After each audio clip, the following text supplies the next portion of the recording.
সন্তানদের ক্ষমা করো, তাদের নাতিদেরকে ক্ষমা করো। এভাবে মর্মস্পর্শী বক্তব্য যখন ইমোশনাল ইন্টেলিজেন্স দিয়ে যখন রাসূল সাল্লাল্লাহু আলাইহি ওয়াসাল্লাম বললেন, সব আনসারী সাহাবারা কাঁদতে আরম্ভ করলেন। সবাই ফাবাকাল কওমু হাত্তা আখদালু লুহাহুম, তাদের প্রত্যেকের দাড়ি ভিজে গেল, এমন কান্না জুড়ে দিল। আল্লাহু আকবার। তাহলে এটা ছিল রাসূল সাল্লাল্লাহু আলাইহি ওয়াসাল্লামের বক্তব্যের মাধ্যমে শ্রোতাদের মাঝখানে প্রভাব সৃষ্টি করার ক্ষমতা।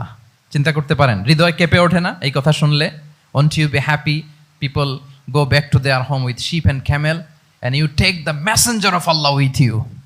মানুষ ছাগল ভেড়া নিয়ে ফিরতেছে, তোমরা তো আল্লাহর নবীকে নিয়ে ঘরে ফিরতেছো। আল্লাহু আকবার। তাহলে এই কম্পিটেন্সটা লাগে একজন নেতার, তিনি এরকম মর্মস্পর্শী বক্তব্য দিতে জানতে হবে। কি বলেন? এটা দরকার আছে না? আচ্ছা, তাহলে রাসূল সাল্লাল্লাহু আলাইহি ওয়াসাল্লামের লিডারশিপ নিয়ে যেহেতু কথা বলছি, প্রফেটিক লিডারশিপ, প্রথমটা বলেছিলাম ওনার লিডারশিপের স্টাইল কি ছিল? এই তো মুখস্থ হয়ে গেছে, মাশাআল্লাহ। আবার